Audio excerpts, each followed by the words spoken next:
everybody, this is Caitlin with the Twinsburg Library, and today we're going to be doing some Kids Can Cook. So today we're going to be making a yogurt cake, and this is actually a recipe from the book Bringing Up Bebe by Pamela Druckerman, and she says that this is a traditional French recipe that a lot of French families actually bake with their toddlers and their kids and pretty much all ages, because what's really cool is most of the measurements are used with just a yogurt container. So that means you can start talking about measurements with your parents and your kids. So you guys ready to get started? Alright, first thing we have to do, you guys get a little bit of choices. This recipe is really nice for mixing it up. You can either do it in a 9-inch cake pan, or you can do it in a loaf pan, whatever you have laying around, that works. I'm going to do it in a cake pan. First thing you always want to do is you want to spray with a little cooking oil. I'm going to do it over here on my sink. Alright, so it's nice and sprayed, and then we're going to add, I don't have a spoon on me, but it's okay. I'm going to add a little bit of flour to it and shake it around so that way we have nice layers. This way, make sure the cake doesn't cook and you can take it out when you want to make it pretty. So, all over the place. Or you can use parchment paper if you really want to, but there you go. Just shake it around, make it look all pretty. Try not to make too much of a mess. Alright, so now that's all finished and set aside. Now we're going to start mixing our ingredients. Now, most of the ingredients are going to be measured in our yogurt container, but there's two that are not. Well, really three, because you can't measure eggs in a container. So I've got baking powder and I've got vanilla already pre-set aside. Now the recipe, the written recipe, is going to be down in the description.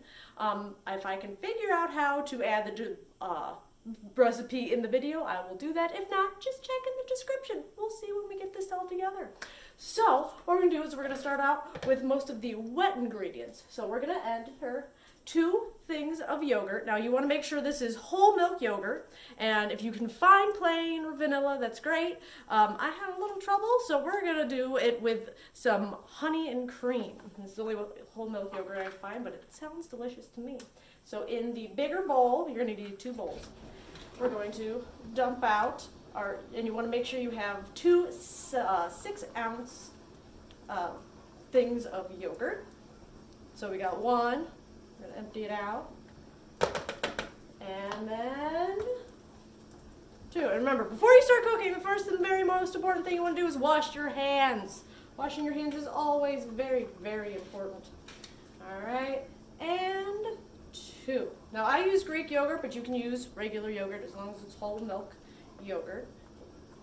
Alright, delicious. Next, we're going to add 2 eggs. Now, my trick for doing eggs that my mom taught me is you always want to crack it into a clear container. Because if you crack it right in there and you get shells in it, it's going to be really hard and messy to get it out. Whereas if you just do them in here, it's a little bit easier. You always want to crack eggs on a flat surface, not on the edge, because then you might send some shell up into the egg and make it all messy. We don't want that. So we got 1, 2. Alright, now this way we can double check and make sure there's no shells in there or anything we need to worry about. There's not, so we're all good. So I'm going to go ahead and pour that in there. And then we're going to add our vanilla. You could do 1 teaspoon of vanilla. I already have it over here, so that way we can just pour it in. And we're going to do our sugar. Let's do our sugar. Actually, you know what? I'm going to go ahead and grab real quick a spoon. Sorry, I forgot a spoon. We're going to do 2 containers, our yogurt containers, of sugar. Alright, you can rinse these containers, but I'm just going to kind of spoon it in there. Let's see, we're going to see if we can dump it, make it go a little faster. Alright.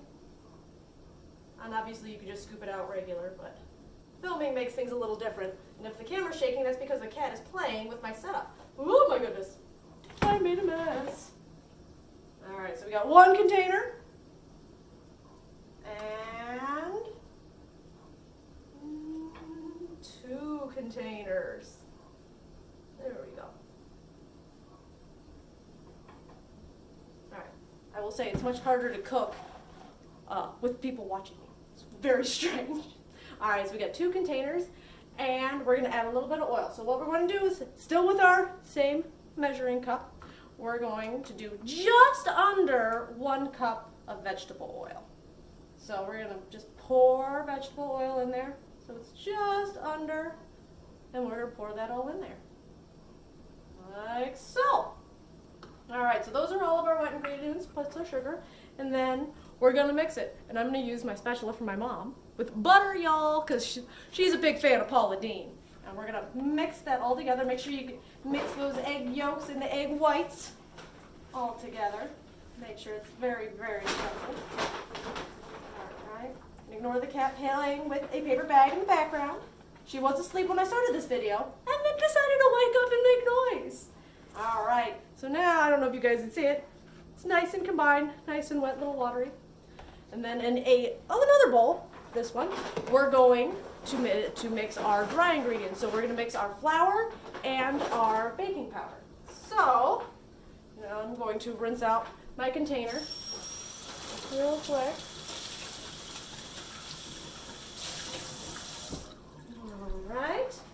And we're going to use 4 containers for flour. You guys ready? Put that in our other one. So we got. And luckily, this is not a very finicky recipe, so 1,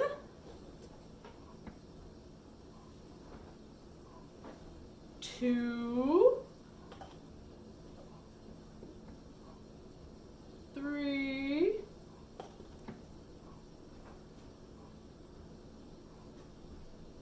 4. Easy enough, right? And then we're going to just add, if I can find what I do, I'll put it right on top, our baking powder. And this is 1½ teaspoons of baking powder. All right, like so. And then you're going to mix that up separately. It's really good if you use a fork. I don't have a fork on me, and I don't feel like running off camera again. Sorry. So you're going to mix it with a fork. Best thing, or a whisk works really good too for dry ingredients. It helps make sure that they're all mixed together so you don't get pockets of salty baking powder because this is really gross. All right, and then all we have to do, close enough, is we're going to put our dry ingredients, our flour, in with our wet ingredients, nice and slowly. So I'm going to add like half of it, and I'm going to mix it nice and slowly. This is a good time for all my little friends to practice stirring without making a ginormous mess. But to be fair, I've already made a giant mess, so it's all good. All right, we're going to keep pouring it. Probably should have used a bigger bowl, but you work with what you got. All right, now you want to make sure it's nice and gentle. Now at this point, if you want, you can add frozen berries or chocolate chips or anything else you guys can think of to make this cake super extra special. You're going to add about a cup of whatever you want. I like chocolate chips because who doesn't? But frozen berries sound delicious too. All right. Oh, it's starting to get harder. As you can see, it's starting to get a little bit lumpy. Now you're just going to mix it till all the flour disappears. You don't want to mix it too much. If you have a hand mixer, or if you're lucky enough and your parents have a KitchenAid mixer, you can use that and save your arm strength and make it go a little faster. I have one, but it gets really loud, so it's hard to have on camera, so we don't want that. You want to be able to hear what's going on and not give everybody a headache. All right, we're getting somewhere, slowly but surely. And then you're going to have, probably should have mentioned at the front of the video, you guys are going to want to set your oven to 375. So that way, and then this is not a quick baking cake, so it's going to take about 35 minutes to bake. There we go. It's almost like a cookie dough. As you can see, it gets really thick. All right, we're going to go ahead and call it. We're not asking for perfection, and we're going to go ahead and press it into our pan. Now this is going to end up being a very spongy on the middle, and it's almost going to be crunchy on the outside. So we're going to go ahead and push it in there. It's going to be a different consistency than what your guys are probably used to. Traditionally, it's served with whipped cream, but I like putting some powdered sugar on it, or even a little bit of like fruit syrup is really good on it too. All right, I'm going to flatten it down. Here you see, there's a nice little cake. And that'll do it. And I'm gonna go ahead and put it in the oven, and I will check back with you in about 35 to 40 minutes, and we'll see what it looks like. All right, see you in a bit. And voila! I just took it out of the oven and it smells pretty darn good. Now, we can make it look a little prettier if we want. Like I said, it's normally served with whipped cream. I do not have any whipped cream on me. So what we're gonna do is I'm gonna powder it with powdered sugar, make it look pretty cool. So what I did is I cut out a shape and then a nice little heart. You can do a star. I'm gonna put that on top. And then I'm going to take some powdered sugar and a strainery thing. I don't remember what that's called right now. And I'm gonna pour a little bit of that on top of it. And so when I do that, you'll be able to see that the heart is the place where the powdered sugar won't fall. And it'll make it look like it's falling snow. Like that. So I did that. Now very carefully, very carefully, we're gonna pull off that piece of paper. And look at that, a pretty little heart. Now comes my favorite part of any cooking, eating it.